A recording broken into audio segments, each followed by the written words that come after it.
ನಮಸ್ಕಾರ. ರಿವ್ಯೂ ಚಾನಲ್ಗೆ ಸ್ವಾಗತ. ನಾನು ಸೌಖ್ಯ ಗಾಂವ್ಕರ್. ಕೇಜ್ರಿವಾಲ್ಗೆ ಮತ್ತೊಂದು ಬಿಗ್ ಶಾಕ್ ಕೊಟ್ಟ ಇಡಿ. ಕೇಂದ್ರ ಗೃಹ ಸಚಿವಾಲಯಕ್ಕೆ ಸಲ್ಲಿಸಿರುವಂತಹ ಮಾಹಿತಿಯಲ್ಲಿ, ವರದಿಯಲ್ಲಿ ಏನಿದೆ ಹಾಗಾದ್ರೆ?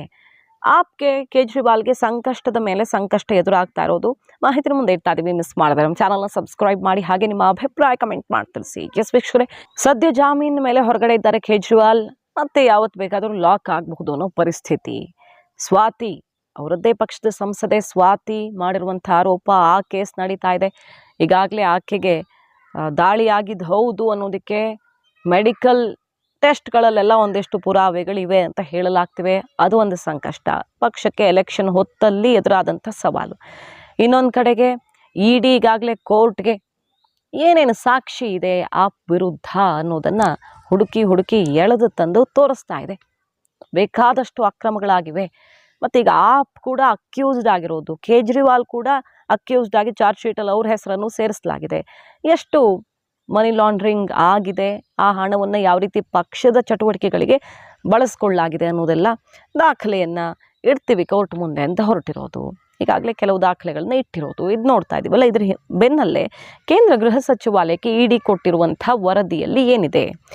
ಫಾರಿನ್ ಫಂಡ್ಸನ್ನು ರಿಸೀವ್ ಮಾಡ್ಕೊಂಡಿದ್ದಾರಲ್ಲ, ಅಲ್ಲಿ ಸಂಪೂರ್ಣವಾಗಿ ನಿಯಮಗಳನ್ನು ಉಲ್ಲಂಘಿಸಿದೆ ಆಪ್ ಅಂತ ಹೇಳ್ತಾ ಇದೆ.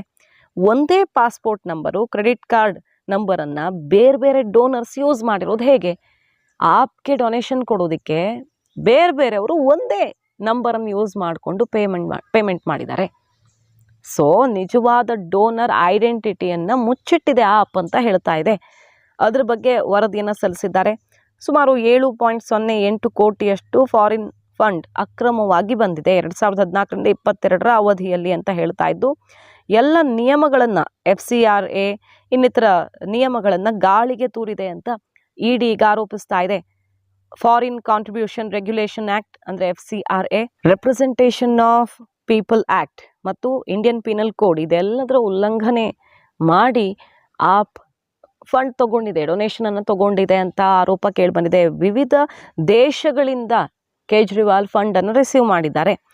ಅಮೆರಿಕದಿಂದ, ಕೆನಡಾದಿಂದ, ಆಸ್ಟ್ರೇಲಿಯಾದಿಂದ, ಸೌದಿಯಿಂದ, ಈ ಥರ ಸಾಲು ದೇಶಗಳಿಂದ ಬಂದಿದೆ. ಮತ್ತು ಹಲವು ದೇಶಗಳಿಂದ ಡೊನೇಟ್ ಮಾಡಿದವರು ಒಂದೇ ನಂಬರಿಂದ ಮಾಡಿದ್ದಾರೆ. ಇದು ಅಚ್ಚರಿಗೆ ಕಾರಣ ಆಗಿದೆ. ಇಲ್ಲೇ ಸಿಕ್ಕಾಕ್ಕೊಳ್ತಾರೆ ಕೇಜ್ರಿವಾಲ್ ಅನ್ನೋ ರೀತಿಯಲ್ಲಿ ಈಗ ಕೇಂದ್ರ ಗೃಹ ಸಚಿವಾಲಯಕ್ಕೆ ಕೊಟ್ಟಿರುವ ವರದಿ ಇದೆಯಲ್ವಾ, ಅದ್ರ ವಿರುದ್ಧ ಹೋರಾಟ ಮತ್ತೊಂದು ಕಡೆ ಆಮ್ ಆದ್ಮಿಯಲ್ಲಿ ಶುರುವಾಗಿದ್ದು ಜಟಾಪಟಿ ಮುಂದುವರಿತಾ ಇದೆ. ಇದು ಆಮ್ ಆದ್ಮಿಯ ಇಮೇಜ್ ಹಾಳು ಮಾಡೋದಕ್ಕೆ ಇಡಿ ಕಟ್ಟಿರುವ ಕತೆ.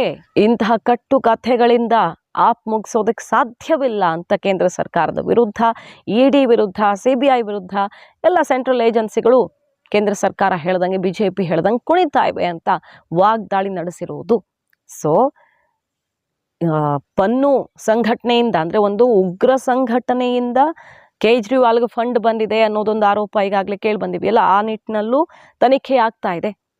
ಆ ಸಂಘಟನೆಯಿಂದ ಎಷ್ಟು ದುಡ್ಡು ತಗೊಂಡಿದ್ದಾರೆ, ಇಲ್ಲೊಬ್ಬ ಉಗ್ರನನ್ನು ರಿಲೀಸ್ ಮಾಡ್ತೀವಿ ನಾವು ಅಂತ ಪ್ರಾಮಿಸ್ ಮಾಡಿ ಅದಕ್ಕೆ ಪ್ರತಿಯಾಗಿ ದುಡ್ಡನ್ನು ಪಡೆಯಲಾಗಿದೆ ಅನ್ನುವಂಥ ಆರೋಪ ಕೇಳಿ ಬಂದಿದೆ. ಆ ನಿಟ್ಟಿನಲ್ಲಿ ತನಿಖೆ ನಡೀತಿದೆ. ಅಕ್ರಮ ವಿದೇಶಿ ಹಣ ಬಂದಿದೆ ಇಲ್ಲಿ ರಾಜಕೀಯ ಚಟುವಟಿಕೆಗಳಿಗೆ ಅನ್ನುವಂಥದ್ದು ಬೇರೆ ಈಗ.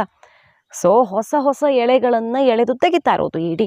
ಆಪ್ ಮಾಡಿರೋದು ಒಂದೆರಡು ತಪ್ಪುಗಳನ್ನಲ್ಲ, ಬರೀ ಲಿಕ್ಕರ್ ಸ್ಕ್ಯಾಮ್ ಅಲ್ಲ, ತಪ್ಪುಗಳ ಸರಮಾಲೆಯೇ ಇದೆ ಅಂತ ಎಳೆದು ತೆಗಿತಾ ಇರೋದು ಕುತೂಹಲಕ್ಕೆ ಕಾರಣ ಆಗಿದೆ. ಮಾಹಿತಿ ನಿಮ್ಗೆ ಇಷ್ಟ ಆಗಿದ್ರೆ ಮಿಸ್ ಮಾಡಿದ್ರೆ ನಮ್ಮ ಚಾನಲ್ನ ಸಬ್ಸ್ಕ್ರೈಬ್ ಮಾಡಿ, ನಿಮ್ಮ ಅಭಿಪ್ರಾಯ ಕಮೆಂಟ್ ಮಾಡಿ ತಿಳಿಸಿ. Thank you.